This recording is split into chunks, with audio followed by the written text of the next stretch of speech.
सबसे पहले आप सभी को जय मसीह की। आइए आज हम जक्कई की कहानी को देखेंगे जो बाइबल के नए नियम में लूका 19:1-10 में पाई जाती है। ये कहानी परिवर्तन, उद्धार और परमेश्वर की कृपा को दर्शाती है। जक्कई, जो एक धनी और भ्रष्ट कर अधिकारी था, यीशु मसीह से मिलने के बाद पूरी तरह बदल गया।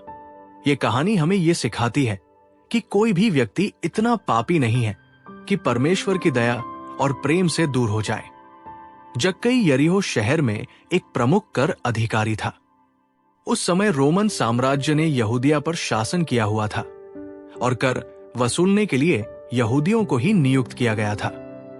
ये कर अधिकारी अक्सर भ्रष्ट होते थे और अपने फायदे के लिए लोगों से अधिक कर वसूलते थे। जक्कई भी इन्हीं अधिकारियों में से एक था। वो रोमन सरकार के लिए कर इकट्ठा करता था, लेकिन साथ ही अपने लाभ के लिए लोगों से अधिक पैसा लेता था। यही कारण था कि यहूदी समाज में कर अधिकारियों को धोखेबाज और पापी माना जाता था। जक्कई के पास धन की कोई कमी नहीं थी।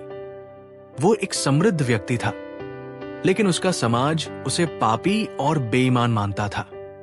लोग उसे नफरत करते थे और उससे दूरी बनाए रखते थे, लेकिन धन से संतुष्टि नहीं मिलती। जक्कई के जीवन में कुछ खालीपन था। वो समाज में स्वीकार्यता चाहता था और सबसे महत्वपूर्ण बात, वो सच्चे प्रेम और शांति की तलाश में था। एक दिन जक्कई ने सुना कि यीशु यरीहो में आ रहे हैं। उसने यीशु के बारे में पहले भी सुना था, कैसे उन्होंने बीमारों को चंगा किया, दुष्ट आत्माओं को निकाला और पापियों को क्षमा किया। जक्कई को इस बात की बहुत इच्छा थी कि वह यीशु को देखे। वो जानना चाहता था कि ये व्यक्ति कौन है जिसकी शिक्षाएं और कार्य पूरे यहूदिया में प्रसिद्ध हो चुके थे। यरीहो की गलियां यीशु को देखने के लिए भीड़ से भरी हुई थी। जक्कई शारीरिक रूप से छोटा कद का व्यक्ति था, इसलिए वो भीड़ के कारण यीशु को देख नहीं पा रहा था। जक्कई ने तय किया कि वह इस मौके को खोना नहीं चाहता। उसने दौड़कर आगे जाकर एक गूलर, अंजीर के पेड़ पर चढ़ने का फैसला किया। इस प्रकार वो भीड़ से ऊपर हो गया और स्पष्ट रूप से यीशु को देख सकता था। यह घटना बहुत महत्वपूर्ण है, क्योंकि उस समय एक सम्मानित व्यक्ति का इस तरह पेड़ पर चढ़ना बहुत शर्मनाक माना जाता था। लेकिन जक्कई की लालसा इतनी प्रबल थी कि उसने इस सामाजिक मर्यादा की चिंता नहीं की। जब यीशु उस स्थान पर पहुंचे जहां जक्कई पेड़ पर था, तो उन्होंने ऊपर देखा और कहा, हे जक्कई, शीघ्र उतरा, क्योंकि आज मुझे तेरे घर में ठहरना अवश्य है। यह वचन बहुत आश्चर्यजनक था। कोई भी ये अपेक्षा नहीं कर सकता था कि यीशु इस भ्रष्ट कर अधिकारी को व्यक्तिगत रूप से बुलाएंगे और उसके घर जाने की इच्छा व्यक्त करेंगे। ये देखकर लोगों में फुसफुसाहट शुरू हो गई। उन्होंने कहा, ये तो एक पापी के घर गया है। लोग ये मानते थे कि यदि यीशु वास्तव में परमेश्वर के भेजे हुए हैं, तो उन्हें जक्कई जैसे व्यक्ति से दूर रहना चाहिए था। लेकिन यीशु की शिक्षाएं अलग थी। वे खोए हुओं को ढूंढने और उन्हें उद्धार देने आए थे। जब जक्कई ने देखा कि यीशु ने उसे प्रेम और सम्मान दिया है, तो उसका हृदय पूरी तरह बदल गया। उसने अपने पापों को स्वीकार किया और अपने जीवन को सुधारने का संकल्प लिया।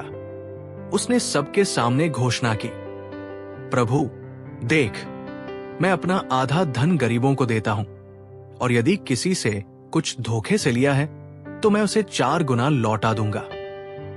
यह बहुत बड़ा बदलाव था। पहले जक्कई केवल धन के बारे में सोचता था, लेकिन अब वो दयालुता और न्याय का पालन करने के लिए तैयार था।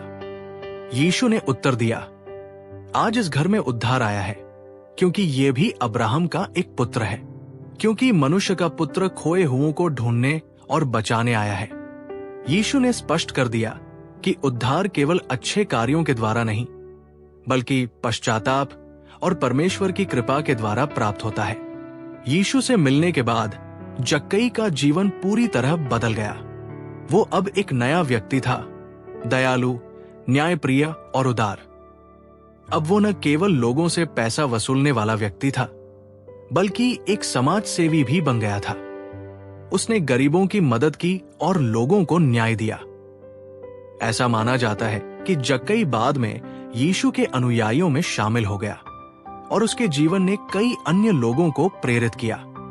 जक्कई की कहानी से हमारी सीख, परमेश्वर की ओर लौटने का कोई भी अवसर नहीं खोना चाहिए। जक्कई ने अवसर को पहचाना और उसे पकड़ लिया। उसने पेड़ पर चढ़ने जैसा अजीब कार्य करने में भी संकोच नहीं किया, क्योंकि उसके लिए यीशु से मिलना सबसे महत्वपूर्ण था। कोई भी इतना पापी नहीं कि वो परमेश्वर की कृपा से वंचित रह जाए। लोगों ने जक्कई को पापी समझकर तिरस्कृत किया, लेकिन यीशु ने उसे प्रेम से स्वीकार किया। इसका अर्थ यह है कि चाहे कोई व्यक्ति कितना भी गलत क्यों न हो, परमेश्वर की दया और अनुग्रह उसे बदल सकती है। सच्चे पश्चाताप के साथ सच्ची क्रिया भी होनी चाहिए।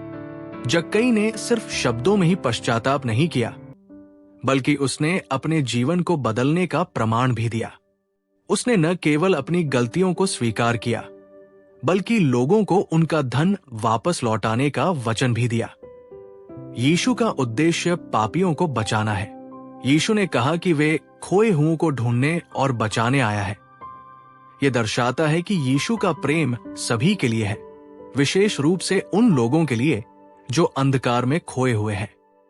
जक्कई की कहानी एक शक्तिशाली परिवर्तन की कहानी है। यह हमें सिखाती है कि कोई भी व्यक्ति अपने अतीत की गलतियों से परे जा सकता है और परमेश्वर के अनुग्रह से एक नया जीवन शुरू कर सकता है। यीशु हमें वैसे ही स्वीकार करते हैं जैसे हम हैं, लेकिन वे हमें वैसे नहीं छोड़ते। वे हमें बदल देते हैं।